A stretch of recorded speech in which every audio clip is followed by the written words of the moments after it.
Good morning, everybody. Hope you're all settled in. Thank you all for joining us for today's webinar. Today we'll be conducting the Optimisation Workshop, how experimentation is building world-class e-commerce brands. Thank you everybody for joining today. My name is Feiam. I'm the editor of Power Retail and I'll be your moderator today. I'm super excited to jump into today's session, but before we do, as always, I have a quick bit of housekeeping to get through first. If you have any questions for our panelists today, please, we actually do recommend you ask the questions in the questions tab, which you can find on the right-hand side of your screen, and we'll do our best to answer them at the end of the session. Today, we are joined by Josh Panebianco, the Optimisation Lead at Tryzens, Simon McDonald, the VP ANZ at Optimizely, and Matul Lakhani, the Head of Digital Product at Showco. Thanks everyone for joining. Thanks for having us. Yeah, looking forward to it. Me too. With over 10 years of experience turning clicks into customers, Josh Panebianco helps Tryzens clients identify and implement digital strategies that improve their business's performance. Josh is a published author, keynote speaker, and a world-renowned expert in conversion rate optimization and A/B split testing, who has also been featured in Forbes. Simon McDonald has been working in marketing technology for over 15 years. His experience spans across analytics, business intelligence, and digital marketing. More recently, Simon has been working with UK and US organisations to build their presence across Australia and Southeast Asia. Simon is part of the executive leadership team at Optimizely and is focused on growing the ANZ footprint for the Optimizely digital experience platform. And last but certainly not least, we have Matul Lakhani, who is the product leader with over 9 years of experience in the digital space. He's responsible for shaping and delivering products across an array of industries.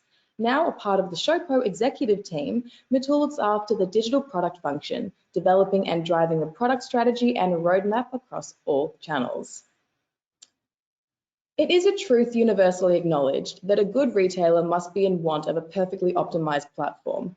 But no matter where you are on your optimization journey, today's panel will provide you with plenty of takeaways and best practices that can help you streamline customer experiences and maximize the business potential. And I really am so excited about today's session.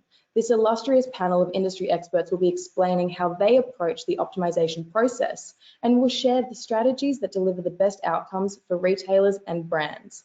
But that's enough from me. I'm now going to throw it over to Josh, so please take it away. Thank you, Ali, for a very, very warm introduction. And thank you for everyone on the panel for joining us today and the people in the audience. It's thrilled to be here. I guess the first question I wanted to answer was basically, why is experimentation so important? And in my experience, there's kind of two camps of organizations in e-commerce right now. There's the camp of people who are really embracing experimentation and those who are kind of still yet to catch up. And the thing that sort of fascinates me is that many people, many major organizations in Asia Pacific, for example, are spending millions of dollars a year on ads, and they're optimizing those ads to the cent. But when the traffic lands on the actual site they're sending the traffic to, they're doing very little data analysis of the changes to the site and how they'll impact that advertising spend. So it's kind of a little bit medieval, if you ask me. It's kind of optimizing the ad spend, but not optimizing the actual result. And I think experimentation gives organizations of all sizes the power to make data-driven decisions with how they're making changes to their site. So it's incredibly powerful. So continue to the next slide. I guess the ultimate goal, what we're trying to do, is to make validated decisions. And so I'm sure on the call right now, anyone who's in a large team, you've got a huge list of sprint tasks you're trying to validate what should actually be created. And what experimentation aims to do is just to give data, link data to all of these decisions and know that all of your developer resources are being used for something that's actually going to deliver an outcome for both the business and the customer. So we're looking to validate decisions. And this is my very firm belief that if you're making changes to the site without split testing, I think it's basically gambling, and you're very much gambling with your advertising budget. And I know we've just had Melbourne Cup, so everyone's very familiar with gambling. So, but I'm terrible at picking horses for Melbourne Cup, but hopefully your experience yeah, you wouldn't gamble with a 6 or 7 figure advertising budget. You would never do that. And when you do make changes to the site without getting data around it, it is gambling. So that's something that you would hopefully want to graduate away from. So and so I guess that leads into the conversation of prediction and how to make better predictions. And I guess since we're back to the Melbourne Cup example, your old friend from high school who's the horse racing expert, on Melbourne Cup Day, it can really be broken up into 3 levels of prediction when we're talking about experimentation. And so the first level that I think everyone starts at, if you just change to the next slide, is going with your gut feel. And so you're speaking with a team, with your team, sorry, and there's some really smart people in the room with really incredible experience, but you're still ultimately making decisions from a very, very small data set. And so that 6 opinions are impacting thousands of customers, and ultimately, not to be rude, but your opinion doesn't really matter. What matters is what the data is saying about how the customers are actually behaving. And so that's the first level, but it's the level that everyone starts at. So don't feel bad about being at this level.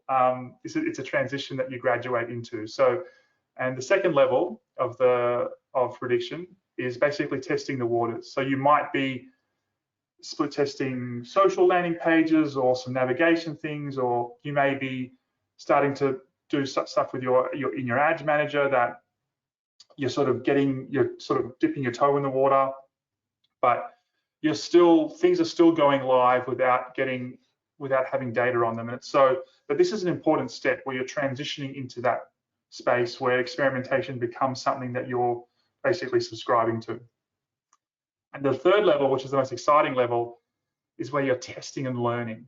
And so you're playing to win, and you're launching experiments, you're learning things about the client, the customer, and sometimes you're wrong, sometimes you're right, but ultimately you're constantly having a conversation with your customer, and you're not just achieving business outcomes, you're also creating a digital environment where customers are feeling like their needs have been met, and it's a really, really exciting thing. And you get to the point, you build a site your actual customers want, because ultimately what experimentation is, it's a conversation with your customer. That's ultimately what it is.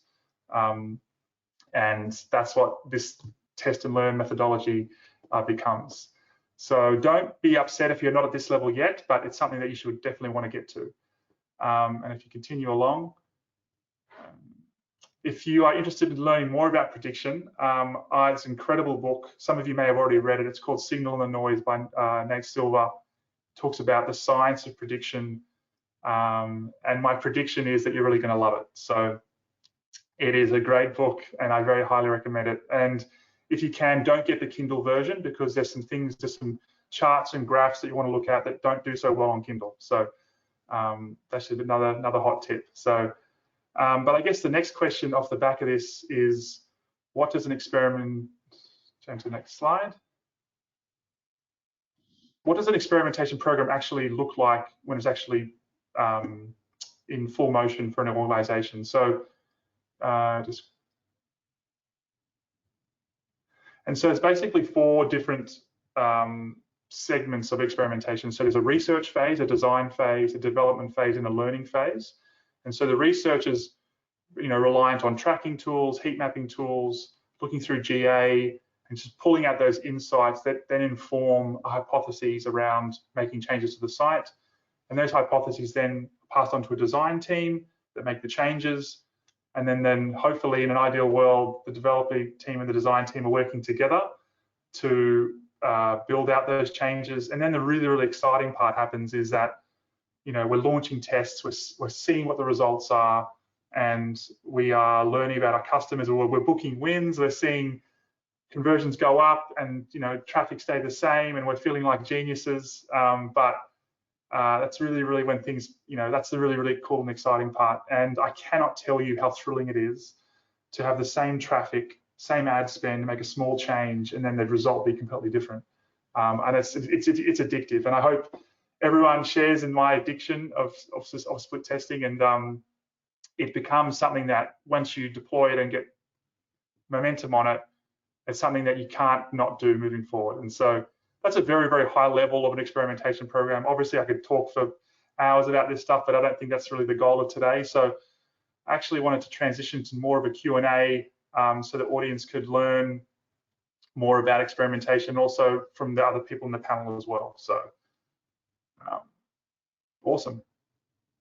So thank you for that. Pardon? Let's jump right in. Yeah, amazing. Yeah, so firstly, Mitt and Simon, thank you so much for being on the panel today. It's amazing. I'm really thrilled to have you on. I guess my first question is actually to Mitt, I hope you don't mind, is that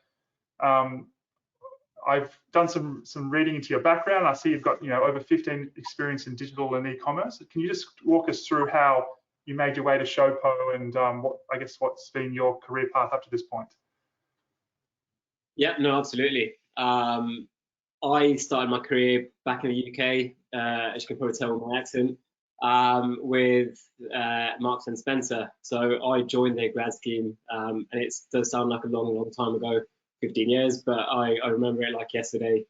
I spent 5 years with M&S, and that's where I kind of initially got myself into online and retail. I spent my early years working in the foods business and technology that surrounds essentially the foods business and its stores. I then jumped ship and joined a big powerhouse in ASOS.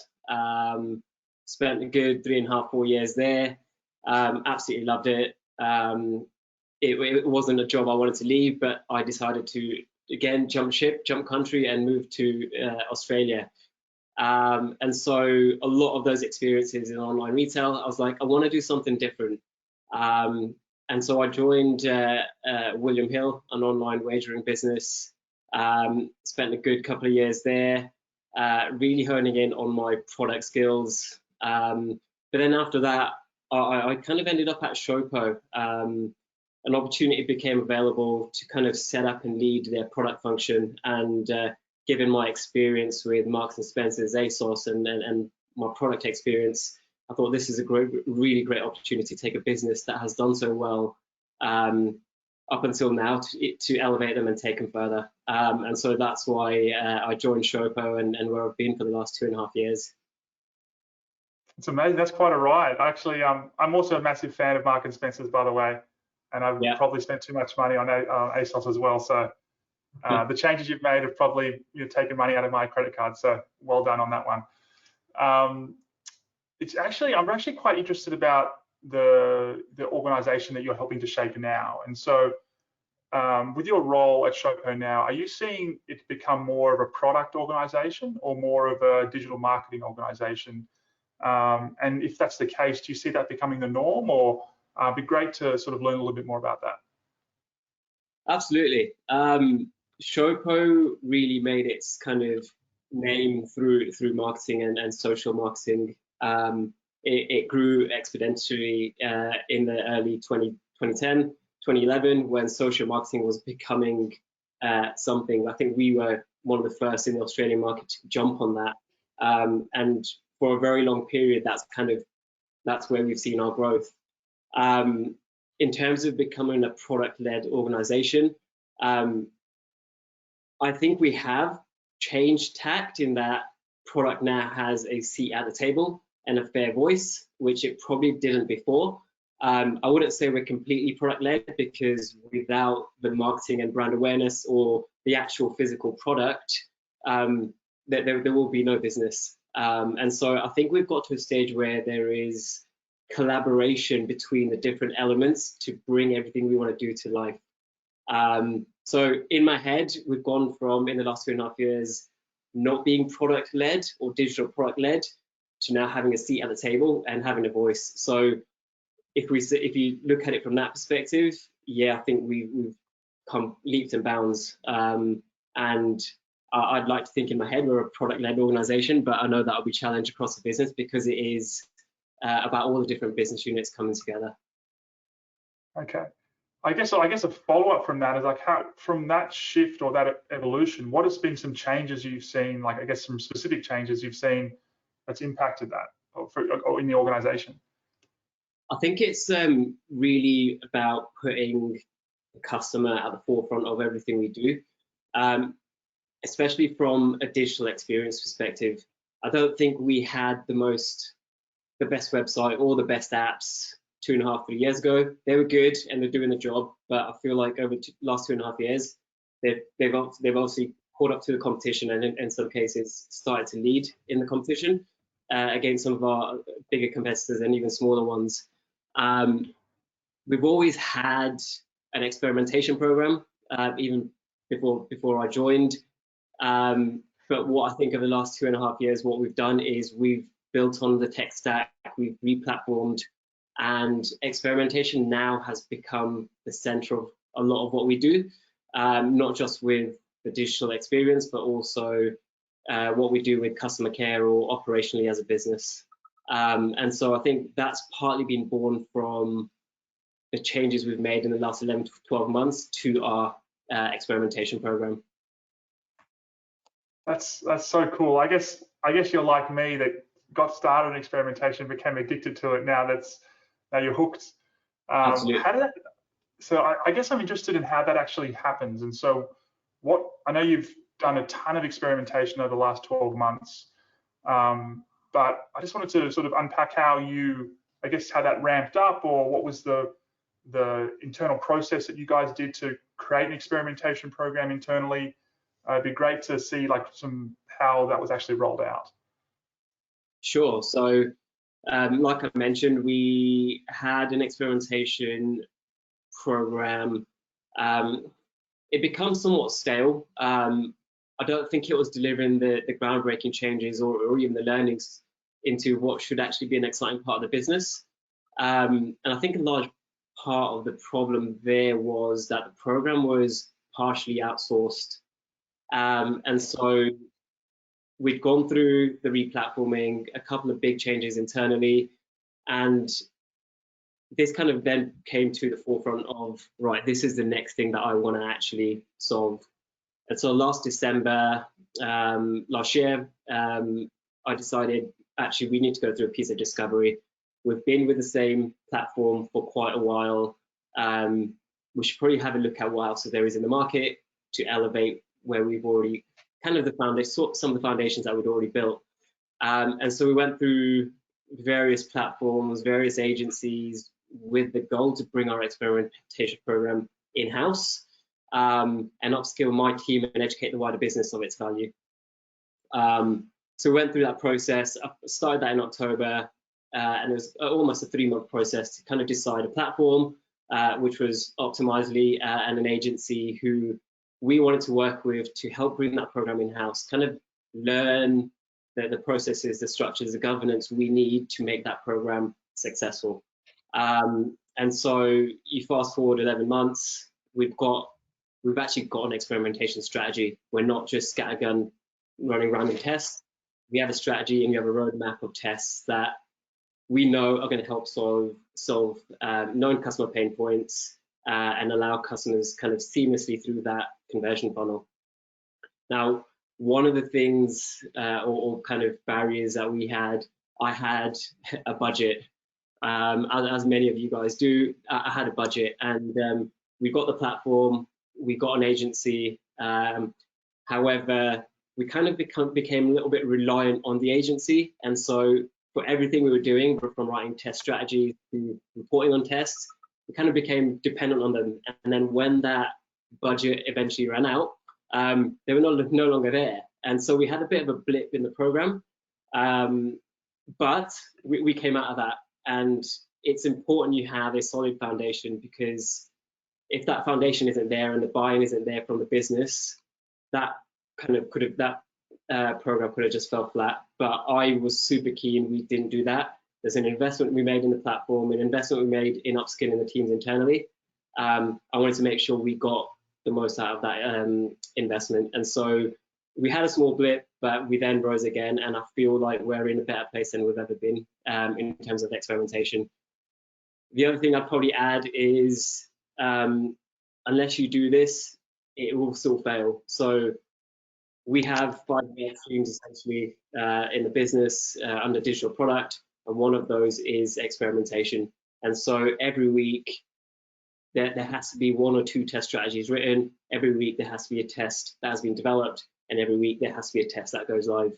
And we've now got to a cadence of where we're sticking to that, and we're communicating, reporting right across the business. And so that's kind of, we've now been held accountable to a certain level. And that's kind of why we're, I think, probably succeeding in our program. Can I just say, first off, I think it's incredible that you've invested in your team internally to upskill, because I know the talent pool for experimentation is very, very thin, especially in Australia as well.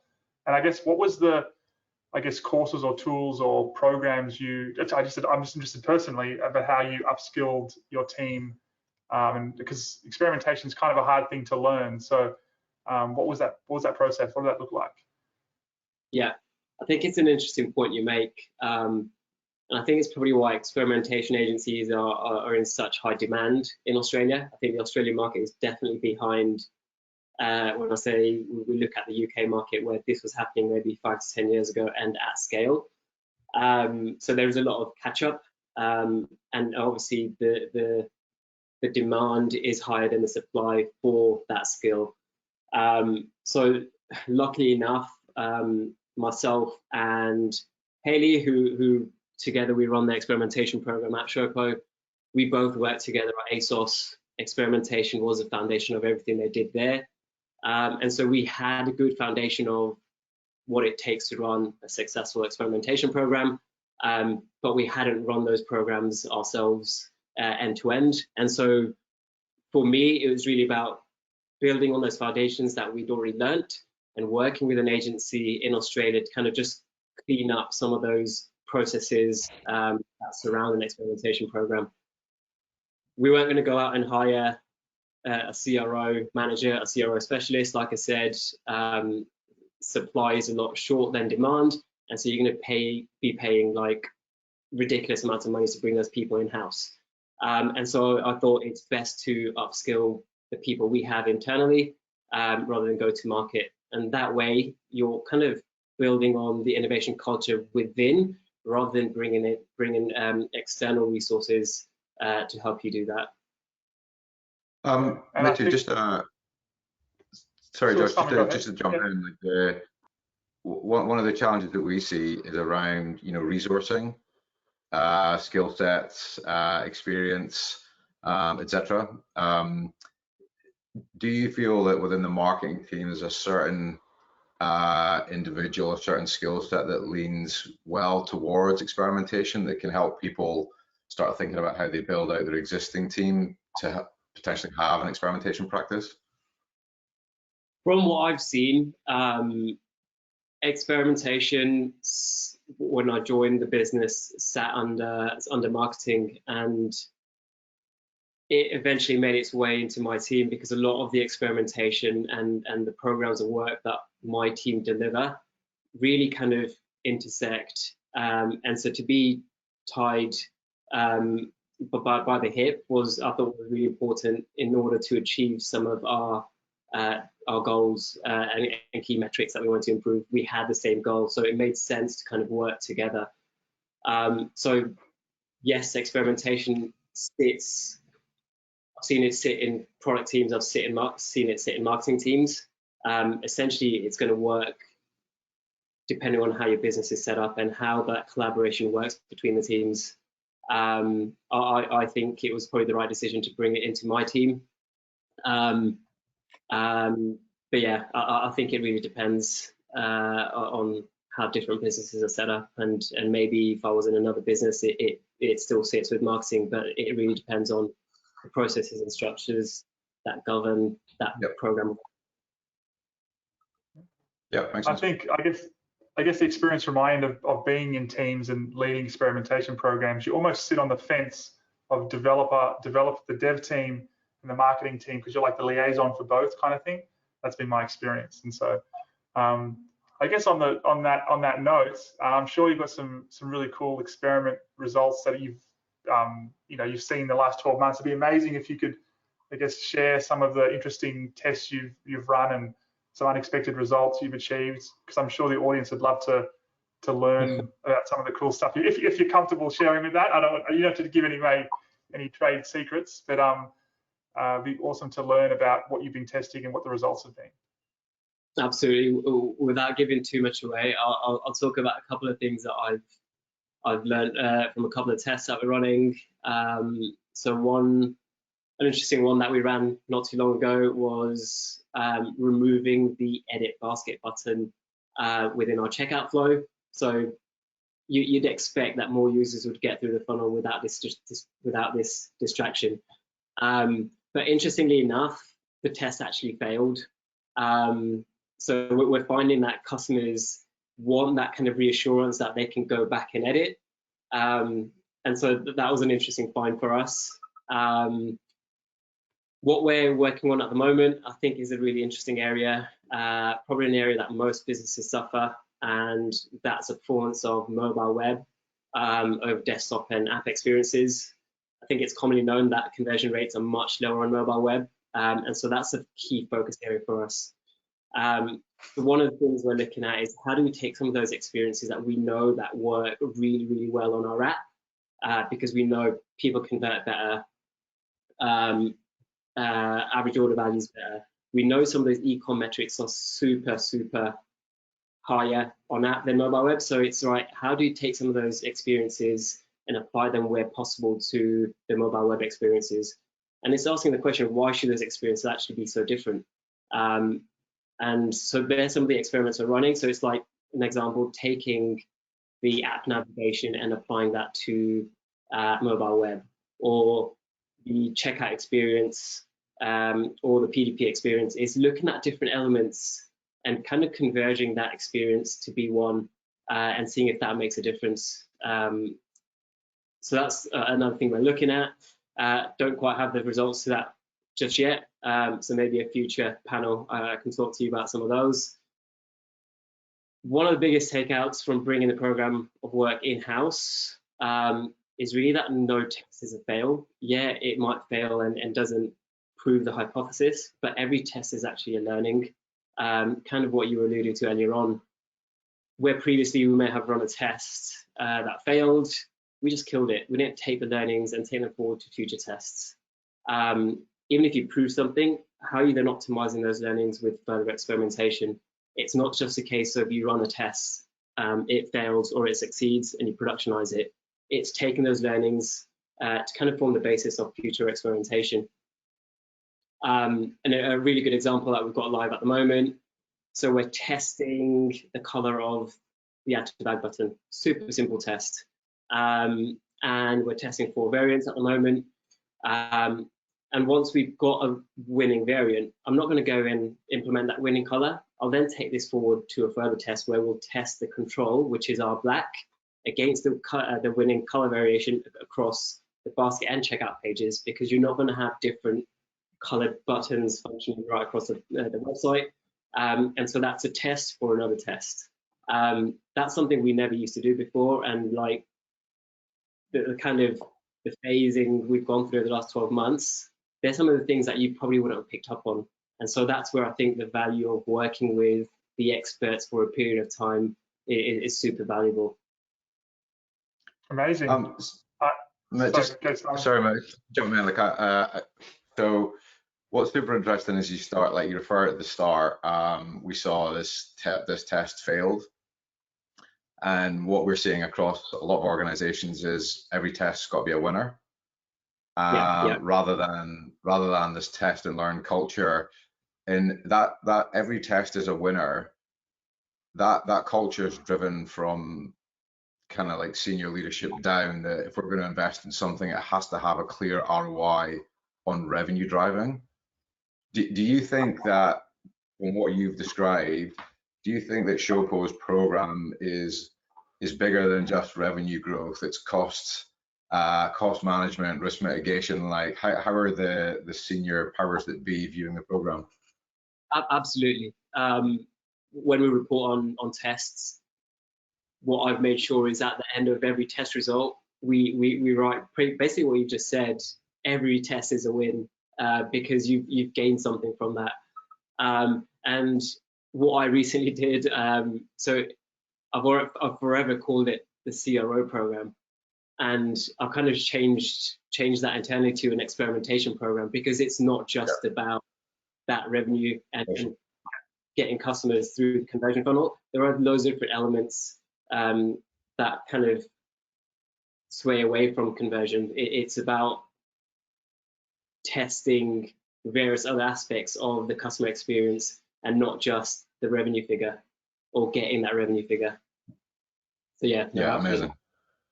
Great to hear. Great to hear. I've actually got a question for Simon, actually, because I know you've worked with a lot of the major e-commerce brands in Asia Pacific, and I'd be really interested to learn more about, I guess, some of the challenges that some of these organizations are facing and how experimentation can help them, solve those challenges. Yeah, no, definitely. And so I've been on Optimizer for about just over 3 years now. So similar to you, Josh, pretty enthusiastic about the topic. And then especially partnering with the likes of MIT and to watch his program grow has been awesome. If I focus on like retail specifically, retail is like margin thin. Every single penny that can be saved or distributed effectively goes to the bottom line. So I think, traditionally CRO or in retail, experimentation has been looked at revenue driving. But if I think about the challenges that retail have got, like probably one of them is, returns. So retail returns is probably 20% of all orders, I reckon, are returns. Probably more based on the post office queues I see for Showpo and Iconic and all the rest of it doing the returns.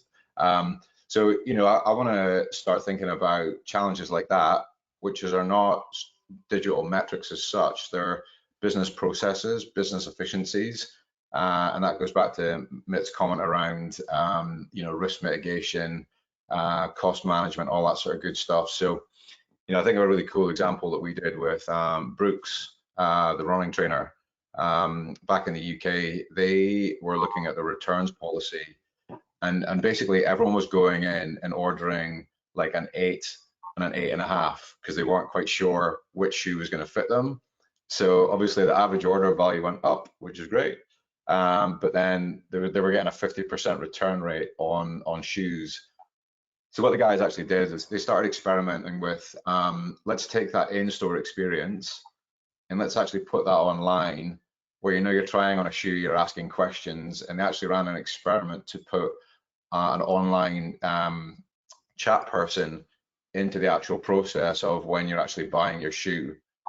And it was a concept that, could have worked, could have fell flat on its face, but they actually saw the return amount go down by 80%, which was the key objective. But then a byproduct of that was that they saw conversion rates go up by 2%.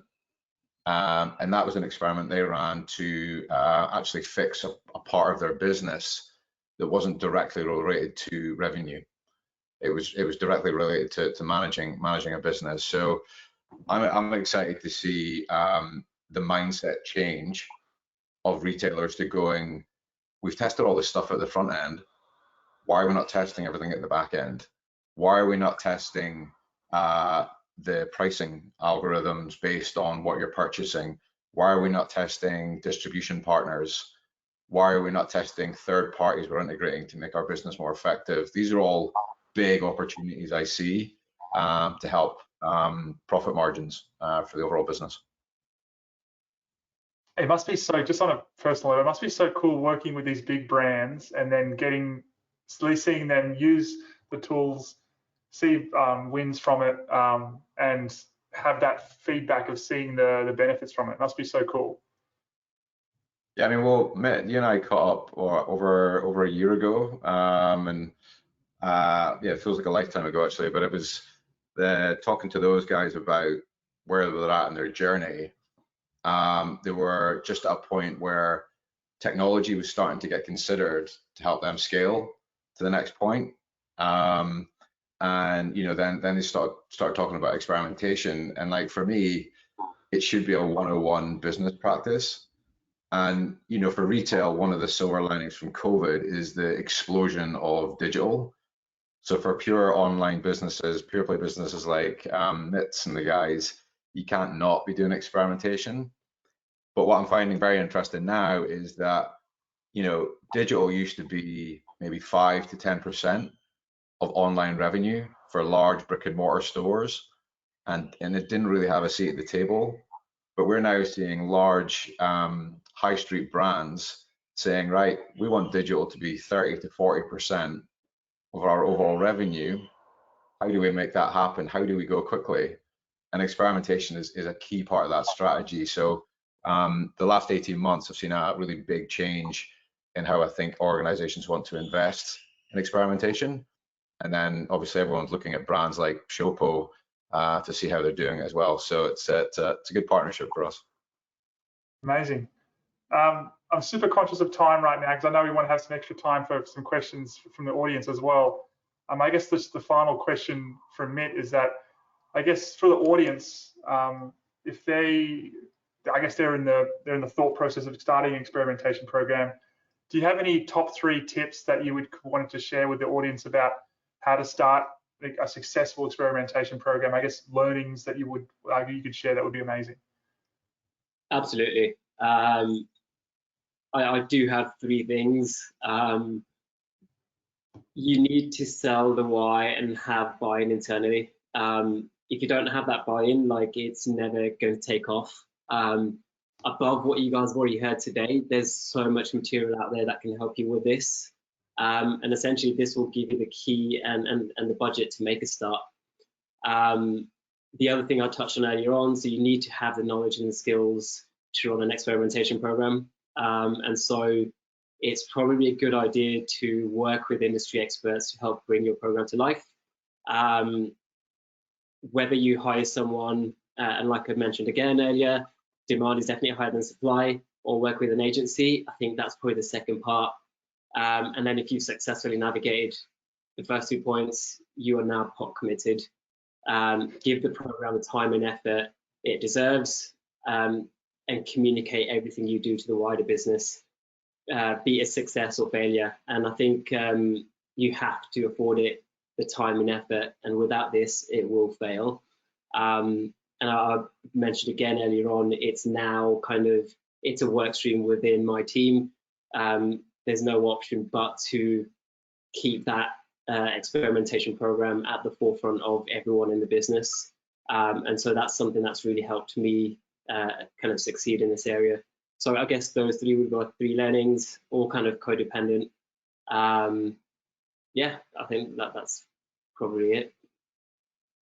Amazing. Thank you, Father. Thank you so much for sharing some of these insights, because I know the audience is definitely, and Simon as well, I appreciate the more broad understanding of how a lot of the other brands are tackling this space. So I'm conscious of time, and I wanted to make sure the audience has some time to ask some questions too. So Ali, you can I'll pass the mic on to you. So but thank you for the panel for having that Q&A section. I learned a lot, so I'm really glad that this happened. So. Oh, me too. I wish that it went on a little bit longer. I just wanted to keep listening to you guys. It was so interesting. I loved it, really, really did. And you are correct, we are running out of time. So I'm gonna just ask a couple of questions, but I'll throw it out to everyone in the panel today. So I'm gonna start with Simon. What does the future of experimentation in retail look like, specifically when it comes to mobile app experimentation? Yeah, it's an interesting question, because I'm still I think the jury's out on where the app economy is in Australia at the moment. But what is very, very clear is that it's picking up momentum for a key customer, a digital touch point in the customer journey. So, and it's purely aimed at engagement. Like, how do I create brand loyalty? You build an app for a better customer journey. So we're going to start seeing that as a fundamental focus for experimentation. But what that does, that's not CRO, that's not client-side experimentation. That's really taking experimentation to a much greater level of complexity by embedding yourself into the app, which is typically done through an SDK type process. So there's going to be a maturity of experimentation, in terms of where it sits in an organization. I think I love the way that Mitt's got his business built out to product have got a seat at the table. So I think there's going to be a big change, and it's already happening, where organizations become product organizations, where we're going to see that coming out from a lot of organizations. And product build customer experiences. Product companies or teams need experimentation. So yeah, I think there's going to be a shift to see experimentation becoming just very much a 101 business practice for all organizations moving forward. Yeah, absolutely. And Mitt, would you actually agree with that as well? Absolutely. I probably didn't mention this earlier, but we only started experimentation on our mobile apps about 11 months ago. And it's been a revelation, because we always wanted to do app testing and we just didn't have the capability at the time. So the last 11 months have been really good. We've learned a hell of a lot. But I think, like Simon said, we have a goal in the business to increase the number of customers that are on app. Essentially, they're more engaged customers. And so where I want to take the experimentation is, right, how do you keep them engaged? How do you retain those customers over a 30, 60-day, 90-day period? And so some of the tests we're looking at now are really focused on the engagement metrics rather than the conversion. Wonderful. Josh, what about you? What does the future of experimentation in retail look like to you guys? And yeah, again, specifically with mobile app experimentation. Yeah, I feel like we're at the tipping point right now. I feel like, I guess some of the themes from this conversation have been that experimentation as an industry is accelerating. I feel like brands that are participating are basically getting hooked on the drug of experimentation. And once that starts, it doesn't stop. And I think just everyone buys in. And I think it's kind of this cool thing. I don't know, the metaphor is that, do you remember like 5 or 6 years ago when everyone realized they needed a UX designer? It's like, oh, cool, we need a UX person. Let's get the UX person in. That's what I feel experimentation is right now. It's like boiling hot. Everyone's talking about it. And specifically with mobile and app optimization, I think with the tools in place and there's such a rich data set you can mine from, it's just like the decisions you can create and the granularity, the tests you could create is so exciting. Like there's just so many cool things you can do. And I guess I'm very, I don't know, opinionated about this stuff, but I think if you don't experiment, if you don't have an experimentation program, you're basically going to be a massive loss long term. And you're just, it's either basically experiment or die, essentially, would be my, like, because there's just no way that you can literally look your CEO or your CMO in the eye and say, hey, give me $8 million this year to run all these ads online, but yeah, no, we're not going to do any experimentation on the actual page. We're just going to go with what I think is cool. I don't think anyone's going to buy into that. So it's just, like I said, it's just validation. We need these decisions to be validated, and I think the experimentation industry is just going to massively grow, and I'm super excited to be a part of it. So. I love it. Josh, you need to get a t-shirt that has experiment or die on there. Experiment or die, literally. Like it's exactly how I feel. Like it's great. I know. I can't tell you how many times I speak to like huge organizations that spend massive amounts on ads, and they go, yeah, we're thinking about doing experimentation. I'm like, what are you doing? You know, like anyway, it's so yeah. I would say just as like a final thing for everyone, if you're not doing it, just start doing it. Just get some results, look at the results, move the program forward. Like, don't be nervous about it, but when you're doing it, get your executives involved and ask them for ideas on experiments you want to run. And then when they see their ideas rolling and winning, you'll very quickly get buy-in. So just get started. It's not as complex as it sounds. It's a very simple process, and it definitely works.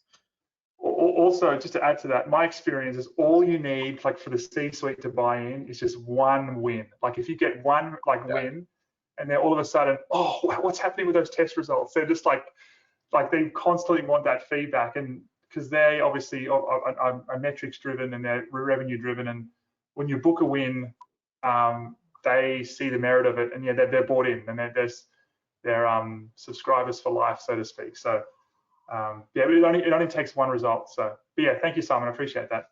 And maybe I will get some merch with the experiment or die, and I'll just post a link in the description. I'm just joking. But yeah, I appreciate that. Thank you. Well, guys, just like that, we're actually out of time. So I wanted to thank all of our panelists who joined us today, Mitt, Josh, and Simon. Thank you guys very much for being here. And of course, I want to thank our lovely audience for attending today. So take care, everybody. If we didn't get time to answer your questions or you'd like to reach out to the speakers individually, we'd be more than happy to share those contact details with you. But again, thank you, everybody, for joining, and have a wonderful Thursday. Thank you. Thanks, Goodbye, guys. everyone. Cheers. Bye. Bye.